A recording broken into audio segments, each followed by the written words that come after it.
뉴욕 증시가 다시 하락으로 마무리가 됐습니다. 자, 그런데 다우지수는 많이 빠지지 않은 반면에 나스닥은 제법 큰 폭으로 하락을 했습니다. 아무래도 기술주들의 변동성이 좀 크지 않았나 생각되는 모습이고요. 기업들의 실적 발표 그리고 금리 인상에 대한 그런 부담감들이 계속적으로 투자자들을 짓누르고 있다 보시면 되겠습니다. 이 상황에서 테슬라의 일론 머스크가 트위터를 50조에 인수하겠다 이렇게 얘기가 나왔는데, 자, 두 기업 모두 주가가 하락을 했습니다. 자, 이런 이야기들 전달을 해드리도록 하겠습니다. 액면 분할 이후에 주가를 회복하지 못하고 있는 카카오 때문에 걱정이 많습니다. 일단 국민주로 등극이 되어 있기 때문에 자, 많은 사람들이 이 카카오에 물려 있다. 또 그리고 지금도 계속해서 매수를 해대고 있다. 이렇게 분석이 되고 있죠.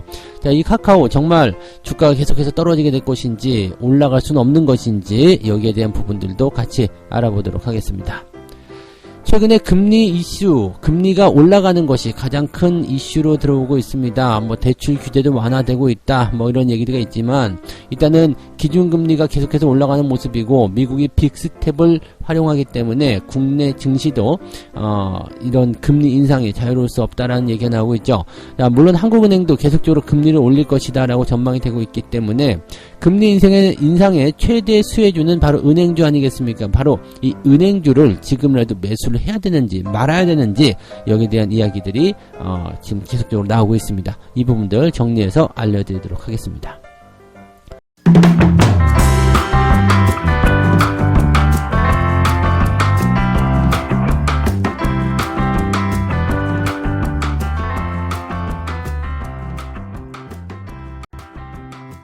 네, 반갑습니다. 오늘은 4월 15일 금요일입니다. 자, 또다시 한 주가 마무리되는 시점까지 왔습니다. 자, 만기일을 잘 넘어갔는데 만기일 이후에 주가가 오를 것인지 내릴 것인지는 이제 그 다음날 변동성에 의해서 결정이 되죠.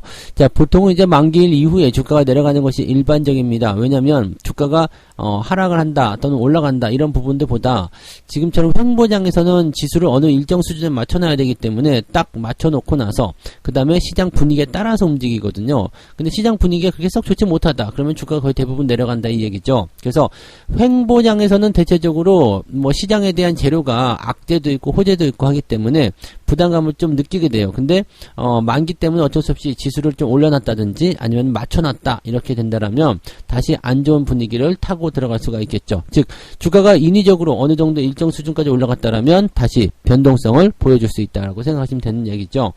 미국 시장은 뭐 특별한 그런 부분은 아니었겠습니다만 연휴를 앞두고서 약간 거래량이 좀 감소했다든지 이렇게 나올 수 있습니다. 미국은 이제 금요일날 성금요일이기 때문에 연휴로 존립을 하게 됩니다. 그래서 실질적으로 이제 이번 주 장이 끝났다라고 보시면 될 것 같은데, 자, 다우지수가 마이너스 0.3% 하락 마감을 했습니다. 장 초반에 이제 플러스를 계속 유지하고 있었던 것을 감안해 본다면 일단 뭐 내용은 내용은 나쁘게 나왔습니다만 그래도 낙폭이 크지 않았다는 부분에서 어느 정도 뭔가 기대감을 좀 가질 수 있었던 부분이었던 것 같습니다. 다만 나스닥 같은 경우는 마이너스 2.14% 하락하게 되면서 제법 낙폭을 크게 키웠고요.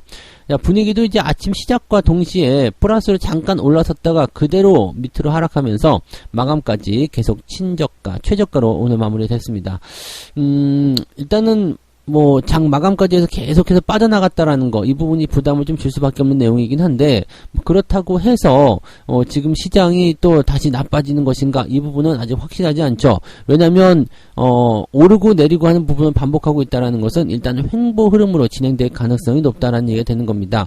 횡보라는 것은 지금 위치에서 일단은 좀 멈춰주겠다는 얘기죠. 그리고 계속해서 올라가고 있었다가 횡보로 들어가는 것보다 지금처럼 한 차례 쿵 떨어진 이후에 기술적 반등 나오고 횡보로 들어간다는 것은 물론 이제 방향성은 아직 결정되지 않았겠습니다만 그래도 뭔가 좀 비벼볼 만하지 않을까라는 생각을 가지게 만든다는 이야기죠. 자, 시장을 이렇게 만든 데는 두 가지 이유가 또 있습니다. 기업 실적이 있을 거고요. 그 다음에 금리 인상에 대한 이야기가 있겠죠.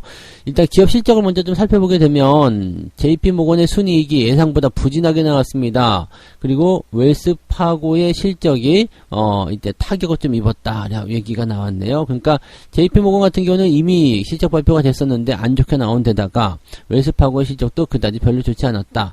자, 회사의 분기 EPS는 예상치를 웃돌았지만 영업 수익이 금리 상승으로 인해서 예상치를 밑돌았다는 소식에 5% 이상 하락했다. 자, 은행주인데 얘네들은 지금 보면은 일단 뭐 은행 상품에 대한 어떤 부담감도 좀 있겠습니다만 투자처를 마련하지 못했다는 부분 때문에 은행주들의 부담감들이 좀 커져 있다라고 좀 보시면 되겠죠. 자, 은행들의 1분기 순이익은 지난해보다 37% 줄었을 것이다라고 추정이 되고 있기 때문에 은행주 쪽에 대한 어떤 부담감 이런 것들이 금리 인상기에서도 계속 나타나고 있는 것이 좀 특이한 미국 은행의 상황이다라고 보셔야 되겠죠. 자, 반면에 이제 전체 기업들의 1분기 순이익은 4.5% 증가했을 것이다. 즉 기업들의 실적은 증가했지만 은행주들은 별로였을 것이다라고 되어 있습니다. 자, 근데 골드만삭스하고 모건스탠리, 시티그룹 이런 기업들은 전부 다 실적이 예상치를 웃돌았습니다. 다만 주가 수준은 그다지 썩 좋지는 않았죠. 그래서 골드만 또 모건, 시티 이런 애들은 실적이 다 좋게 나왔습니다. 자, 근데 은행주들의 실적을 그렇게 썩 좋지 못한 것으로 분석하고 있는 이유는 시장 경제가 약간은 불안정한 모습을 보여주고 있기 때문에 투자처를 마땅히 찾지 못했다라는데 그 이유가 있다 보시면 되겠습니다. 그래서 외국 쪽은 이제 투자은행들이 대부분이기 때문에 이 투자 성과에 따라서 이제 실적이 크게 좌우가 되는데 시장이 조금 올라가기 시작하면 이 은행주들의 실적도 같이 증가할 것이다 보여지겠습니다만 현재로서는 약간 애매한 구간들이 많이 있지 않겠느냐 이렇게 보실 수가 있겠죠. 그래서 은행주들의 실적이 뭐 나쁘지도 않고 좋지도 않고 뭐 그렇게 되어 있지만 일단 전망치는 조금 어두웠다라는 부분입니다. 그래서 기업들 실적이 그다지 썩 좋지 않았다라는 부분이 좀 있었고, 자, 기술주가 또 많이 하락할 수밖에 없었던 이유는 금리 인상에 대한 이야기겠죠. 뭐 지금 경제지표라든지 이런 것도 보게 되면 이제 금리 인상과 관련된 그런 내용들이 굉장히 많은데 지금 소매 판매가 0.5% 증가를 했습니다. 근데 예상치보다는 조금 밑돌았거든요. 하지만 판매가 증가했다는 것은 뭐 긍정적이지 않나라는 생각이 좀 들죠. 그래서 경기가 상승하는 그런 부분들이 좀 있지만 지금 실업수당 청구 건수가 18만 5천 건입니다. 지금 여전히 20만 건 밑도는 수준이기 때문에 괜찮다 이거고요. 고용지표가 좋아진 거잖아요. 근데 이 부분에서 본다라면 다시 금리가 올라갈 수밖에 없는 상황. 일단 실업률이 굉장히 낮은 상태로 유지가 되고 있다는 것은 경기가 좋아지고 있다는 것을 의미하고 경기가 좋아지고 있다면 지금은 금리를 올려야 된다라는 얘기가 나타나게 되는 거죠. 그럼 이제 이런 부분들이 이제 기술주들에게 부담감을 줄 수밖에 없는 상태.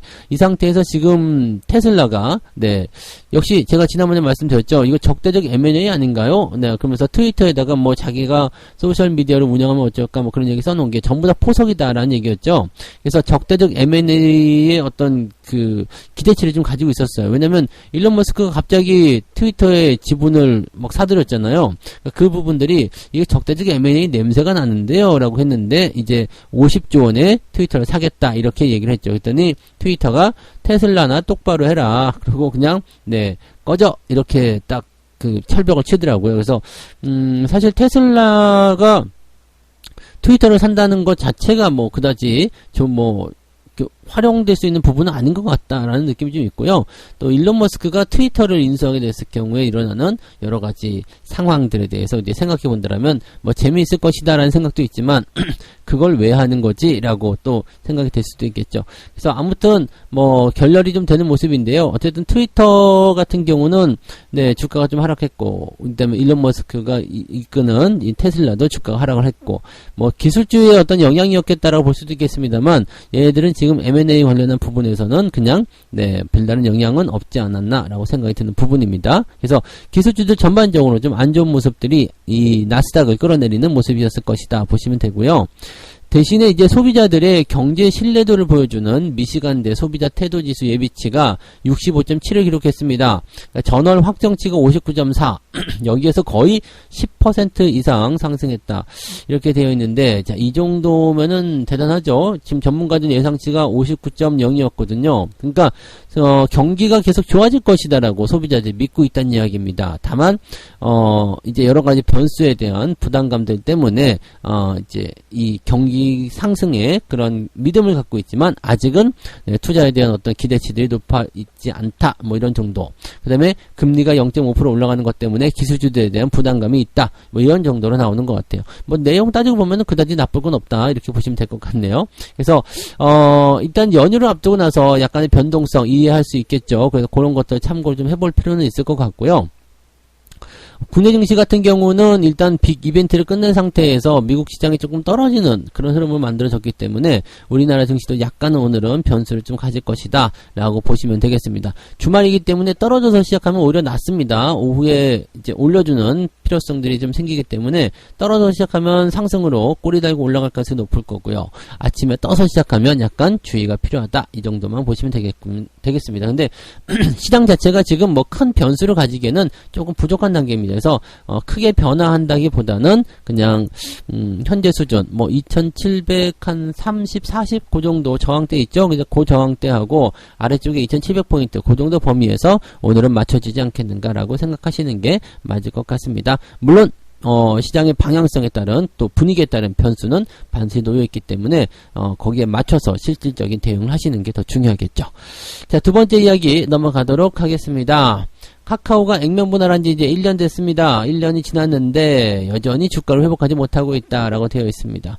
액면 분할하게 되면 이제 주식수가 많아지고 가격이 싸지죠. 그래서 이제 대부분의 투자자들이 국민들이 모두 다 주식을 산다 해서 국민주라고 불리게 됩니다. 근데 이 카카오가 이제 액면 분할을 통해서 이런 국민주가 됐지만 주가는 계속적으로 떨어지고 있다. 이게 삼성전자도 예전에 그랬죠.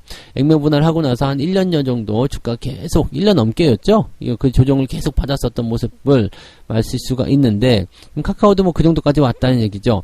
자, 근데 삼성전자 같은 경우는 이제 경기의 또 다른 흐름 그런 것들을 타면서 주가가 상승세를 보였지만 카카오는 이제 그 시기를 지나서 액면 분할이 나왔기 때문에 그다지 좋은 흐름을 보이지 못하고 있다. 장이 올라가야지 뭐 주가를 끌고 올라가든지 말든지 할 거 아니냐 이런 식으로 얘기가 나오는 부분이겠죠. 일단은 지금 주가가 9만원대까지 떨어진 거죠. 그러니까 그 액면 분할 시점으로 봤을 때는 약 20% 정도 주가가 하락한 모습이고요. 현재로서는 뭐 미국의 금리 상승 뭐 이런 우려감이 있다 해가지고 좀 떨어지는 모습이긴 한데 뭐 그것 때문에 떨어졌다고 보기는 좀 그렇고요. 그 다음에 뭐 정부에서도 이제 플랫폼 관련한 부분 이쪽에서의 어떤 기대치가 높아지기 때문에 다시 좋아질 것이다 라고 되어 있지만 실질적으로 이제 카카오가 떨어진 것은 액면 분할에 대한 그런 부분도 있겠지만 정부의 규제 이 부분 때문이었잖아요. 그러니까 그런 내용이라고 생각하시면 되는 거죠. 그러니까 이 정부 정책과 관련된 그런 부분에서 뭔가 기대치를 만들어내려면 이것이 확정적으로 뭔가가 나타나줘야 됩니다. 그래서 그 부분까지 기다리기가 조금 애매하지 않느냐 이렇게 되어 있는 부분이겠죠. 자, 카카오의 전체적인 흐름을 좀 살펴보게 되면 액면 분할 이후에는 급 상승의 흐름을 이어갔다라고 되어 있습니다. 지난해 6월 23일에는 종가 기준 주가가 16만 9,500원 그러면서 액면 분할 이후에 상승 가도를 달렸는데 이 정부 당국의 규제 우려가 커지게 되면서 주가가 조정을 받았다. 근데 이 부분이 되게 공교로운 게 뭐 계속해서 올라가던 기업이 정부의 규제, 빅테크 규제의 우려감이 커졌다. 그러면서 주가가 갑자기 풍 떨어졌다. 이건 약간 핑계거리가 아닐까 싶습니다. 그죠? 네. 고점을 찍다가 갑자기 이렇게까지 떨어진다. 이것도 사실은 어떻게 보면 말이 안 되잖아요. 근데 물론 이제 규제에 대한 우려감, 정부 정책의 우려감 이런 것들이 주가를 끄집어 내릴 수 있는 상황이 좀 되겠습니다만 그렇다고 해서 갑자기까지 이렇게 큰 폭으로 떨어진다. 그 다음에 공매도까지 들어온다. 이거는 뭔가 좀 냄새나지 않느냐라는 생각이 들 수도 있는 거죠. 그러니까 그런 내용을 좀 보시면 되겠는데 일단 개인 투자자들이 어느 정도 많으냐. 지금 삼성전자가 제일 많고요. 그 다음에 카카오가 두 번째입니다. 그 정도면 뭐 말 안 해도 되겠죠. 삼성전자에 561만 명의 개인 투자자가 있다 그러고요. 그 다음에 이 카카오 같은 경우에 191만 명. 이게 이제 소유자 현황으로 되어 있기 때문에 이제 개인 투자자의 어떤 숫자를 많이 볼 수 있겠어요. 물론 여기는 이제 개인이 아닌 사람들도 있겠죠. 근데 이 수치를 보게 되면 이제 그만큼 많은 사람들이 가지고 있다는 거기 때문에 개인 투자자들이 뭐 압도적으로 많을 거 아니겠습니까? 그래서 내가 삼성전자 갖고 있으면 저도 여기에 속해 있겠죠. 나도 삼성전자가 있으니까 여기 속하겠구나. 161만 4,490명 안에 네, 저도 같이 들어있고 네, 옆집 철수 엄마도 들어있고 이렇게 되어 있겠죠. 그러니까 이렇게 많은 사람들이 가지고 있는 주식이 이제 국민주다라고 되어 있는 건데 많은 사람들이 갖고 있기 때문에 또 무겁다라는 이야기입니다. 사람들이 거들떠 보지 않아야지 주가가 크게 상승한다는 건 대충 알고 계시죠?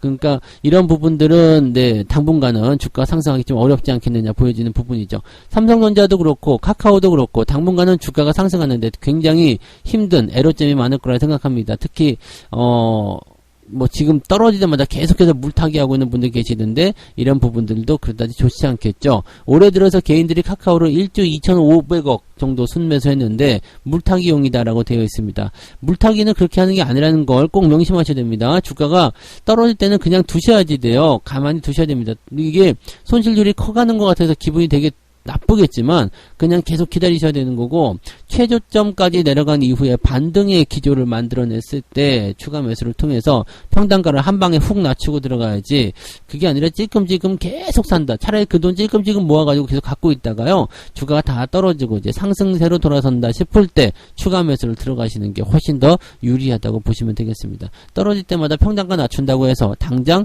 수익이 나지도 않거니와 비중이 커지면서 주가가 더 내려가게 되면 손실만 더 커질 수밖에 없다는 것을 꼭 명심하시기 바랍니다. 카카오는 네, 아무튼 뭐 말씀드린 대로 당분간은 조금 네, 어렵지 않겠는가라는 생각을 하고 계시면 되겠네요. 네. 세 번째 이야기 넘어가도록 하죠. 금리가 오르는데 은행주를 사도 되겠습니까? 요거는 뭐 답 정해져 있는 거 아닙니까? 금리 인상 당연히 은행주가 수혜주고 보험주가 수혜주고 되겠죠. 그래서 얘네들 사긴 사는 거 당연한 얘기일 것 같습니다. 물론 투자 방법에 대한 부분이 문제가 되겠죠. 자, KB금융, 신한지주, 하나금융지주, 우리금융지주 이 4대 금융지주가 일단은 흐름은 좋게 만들어가고 있습니다. 이 기업들은 일단 금리 인상 수혜주로 꼽혀 있고요. 또 배당도 많이 줘요. 은행주들이라서. 그래서 배당주 이런 쪽으로 해가지고 이제 주가의 인기도가 계속해서 높아지고 있는데 사람들은 은행주 에 대한 투자를 좀 꺼리는 경향이 좀 있습니다. 왜냐면 좀 느리잖아요. 느린 상황이 좀 있고 답답하기도 하고 그동안은 계속 제로금리였기 때문에 은행주들을 그거 사서 뭐해 이렇게 생각하는 부분들이 좀 많이 있었어요. 근데 지금 한국은행이 금리 인상했죠. 그리고 이제 미국에서도 빅스텝으로 그냥 0.5%씩 올려버리겠다 이렇게 얘기가 나오니까 기준금리가 계속해서 올라갈 수밖에 없죠. 미국이 큰 걸음, 이 빅스텝으로 따라오게 되면 한국은행도 공격적으로 금리를 올릴 수밖에 없다라고 되는 겁니다. 기준금리가 올라가게 되면 은행금리도 같이 올라가야 됩니다. 이제 예금금리도 올라가야지만 그보다 더 앞서서 올라가는 게 대출금리잖아요. 바로 이 예대마진 이것이 바로 뭐다? 네, 우리나라 은행에 먹고 사는 하나의 방법이다라고 되어 있습니다. 이게 주식이잖아요. 그러니까 우리는 외국은행처럼 투자를 하는 은행이 아니기 때문에 그냥 돈놀이 하는 은행이잖아요. 빌려주고 받고 그건데 거기서 벌어지는 그런 벌어들이는 수익률이 어마어마한 이야기죠. KB금융 신한지주가 작년에 4조 원이 넘는 순이익을 올렸다는 거, 그만 해도 뭐 대단히 알 수 있다는 거 알 수 있겠죠. 근데 여기서 이제 금리가 이제 올라가는 상황이지만 이제 이 대출 규제 같은 것도 많이 풀어주고 있죠. 이렇게 되면은 네, 은행들의 순이익은 더 증가할 것이다. 이렇게 뭐 그냥 눈 감고도 다 알 수 있는 내용이 아니겠습니까? 그래서 앞으로 이제 금리가 계속해서 올라가는 그런 상태로 간다라면 은행주들에 대한 매력이 훨씬 더 높아질 것이다라는 전망이 나올 수밖에 없는 거죠. 자, 증권사 이야기를 좀 들어보면 은행주는 금리가 오르면 마진이 개선이 되면서 계속적으로 이제 성장을 보여줄 수밖에 없다라고 되어 있죠.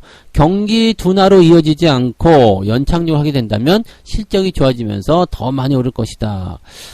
당연히 이제 금리에 대한 격차가 갑자기 크게 벌어지게 되면 대출이 주춤할 수밖에 없거든요. 그래서 수익률은 떨어질 수 있겠습니다만 이게 서서히 줄어드는 그런 연착륙을 하게 된다면 오히려 대출 수요가 더 늘어나게 될 것이다 라고 되어 있는 부분이 되겠죠. 자, SK증권에 따르면 금리 민감주로서의 성격이 매우 강하다라고 되어 있고요. 앞으로 이제 금리에 훨씬 더 민감하게 잘 움직이게 될 것인데 이렇게 된다면 은행의 이자 이익은 계속적으로 순항을 계속할 것이다 라는 전망을 했습니다. 물론 일각에서는 은행주에 대한 부담감들 가지고 있는 게 있습니다. 가계대출이 감소세를 보이고 있다는 얘기죠. 즉 예대마진이 높아지긴 했어도 대출의 규모가 더 줄어들게 되면 그것은 은행에게 부담되는 건 아니겠느냐 이렇게 얘기가 나오기도 하겠습니다. 다만 중요한 건 그거예요. 필요한 돈이 있는 사람들은 금리가 올라도 무조건 쓰게 된다는 거죠. 거기다 대출 규제까지 완화가 됐으니까 이제 그 규모적인 측면에서는 더 커질 수도 있는 상황이 되겠다. 이렇게 판단하셔도 되겠습니다.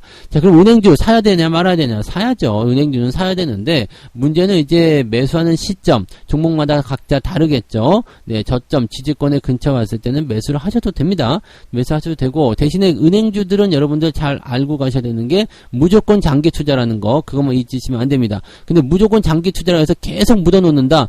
물론 그것도 상관없겠습니다만, 네, 이렇게 되면은 오르고 내리고 하는 부분에서 스트레스 좀 받을 수가 있어요. 그러니까 어떻게 봐야 되느냐? 금리가 인상하고 있는 동안에, 고점을 찍는 동안에는 계속 홀딩해도 된다. 자, 과거의 사례를 봤을 때, 2007년도 당시, 기준금리라든지 이런 것들 생각해보면, 우리나라 같은 경우는 이제 기준금리가 3%대 이상 넘어가야 되지 않겠느냐라는 얘기를 해볼 수가 있겠죠. 당연히 3%는 넘어가야 되겠죠. 왜냐면 미국 금리가 지금 내년까지 해가지고 3%에 근접시킬 것이다라는 얘기가 나오고 있단 말이에요. 그러면은, 올해는 2%를 넘겨야 될 것이고요. 그 다음에 내년도가 됐을 때는 3%를 넘어서 4%까지도 기대치를 높여봐야 된다는 얘기죠. 은행주들이 올라갈 수 있는 배경입니다. 근데 그 정도까지 올라가면 경기 고점이라는 인식이 또 들게 돼요. 그래서 그 내용이 약간은 이제 부담감을 줄 수 있다. 이렇게 생각할 수가 있겠죠. 이런 상황을 보게 되면 은행주들 같은 경우는 앞으로 1년 또는 그 이상의 어떤 기대치를 가지고 보시는 것이 유리할 수 있겠구나라고 생각해 보실 수 있는 모습이 좀 됩니다. 그러니까 이런 것들을 여러분들이 좀 생각하시면 단기간에 수익이 크게 나는 것이 아니라 천천히 우리가 익어가는 그런 형태의 모습이다라고 생각하시면 되겠죠. 네, 그 내용들 같이 참고하시면 좋겠습니다. 자, 이렇게 해서 오늘 세 가지 이야기 전달을 해드렸는데요. 네, 첫 번째가 실적과 금리 때문에 나스닥이 하락했다. 기술주가 조금 견디지 못하는 그런 모습을 좀 보여줬다는 이야기고요. 주가 회복을 하지 못하는 카카오, 국민주가 됐기 때문에 좀 무거운 감이 좀 있을 거예요. 그래서 단기간에 이게 치고 올라가는 모습이 좀 약할 수밖에 없겠고요. 대표가 얘기했었던 15만원대까지. 아마도 그 대표는 당분간은 계속, 연금만, 기본수당, 최저임금만 받고, 계속 회사 생활을 해야 되지 않을까 생각됩니다. 약간, 나중에 성과금을 받을 수도 있겠습니다만, 괜히 말했다, 이런 얘기를 할 수도 있을 것 같아요. 금리는 올라가는데 은행주를 사야 되는가? 당연히 사야 되죠. 다만, 이제, 은행주들 같은 경우는 다른 종목들처럼 이렇게 빠르게 오르내리는 모양새가 아니기 때문에 길게 봐야 된다는 거. 그게 제일 중요합니다. 근데 많은 사람들이 수익만 생각하고 시간을 생각하지 못하는 경우가 많은데, 그렇게 됐을 경우에는, 중간에 포기하게 되는 경우가 굉장히 많다는 것을 꼭 참고하셔야 될 겁니다. 그래서 그 내용들 참고하시고요. 책 한 꼭지 읽고 마무리하도록 하겠습니다. 차트들은 눈이 오기 전에 항상 나무에서 낙엽이 떨어지는 것처럼 경기의 선행지표와 후행지표들의 순서를 좀처럼 변하지 않았다는 것을 증명한다. 그러니까 이게 무슨 얘기냐면요. 경기의 선행지표와 후행지표, 즉 경제지표가 이렇게 움직이는 것들은 차트에 그대로 반영이 된다는 이야기입니다. 그러니까 눈이 오기 전에는 항상 나무에서 낙엽이 떨어진다. 물론 낙엽이 아직 달라붙은 데 눈이 오는 경우도 있습니다. 근데 대부분 그런 어떤 전체적인 흐름을 봤을 때 낙엽이 먼저 떨어지고 그 다음에 눈이 온다는 이야기죠. 즉 가을이 오고 겨울이 온다는 얘기죠. 이 순서가 뒤집어지지 않는다는 얘기입니다. 즉 경제지표가 좋아지는 상태, 그렇다면 경기가 좋아지는 것이다. 경기가 좋아지면 주가가 올라간다라는 어떤 이런 공식적인 부분들이 만들어져 있다는 얘기고, 이런 것들은 전혀 이제 뒤바뀐 적이 없다는 얘기죠. 즉 주가가 올라갔으면 내려가고 내려갔으면 올라간다. 이런 경기 사이클은 단 한 번도 어긋난 적이 없다라는 것을 우리가 명심해도 좋다. 이 얘기를 하는 겁니다. 자, 이 부분도 잘 참고해 보시면 지금 일단은 우리가 이제 조정을 제법 받았기 때문에 주가 상승을 좀 기대해 볼 수 있는 그런 위치에 있지 않느냐, 이렇게 생각할 수도 있지 않을까요? 자, 그런 부분들은 참고해서 생각들 하시기 바라고요. 자, 주말장은 항상 변수가 있습니다. 그 부분들을 잘 체크하셔서 대응하시면 좋을 것 같습니다. 변수에 대응하는 주말장, 아침부터 서두르지 말자. 자, 시장이 내렸다가 올라가는 속도가 빨라진다라고 한다면 상관없지만 일단 올라가서 여러분들 유혹한다라면 한 발 물러나서 생각하시는 주말장이 되시기 바랍니다. 자, 오늘 여기까지 하고요. 저는 장중시황에서 다시 오도록 하겠습니다. 고맙습니다.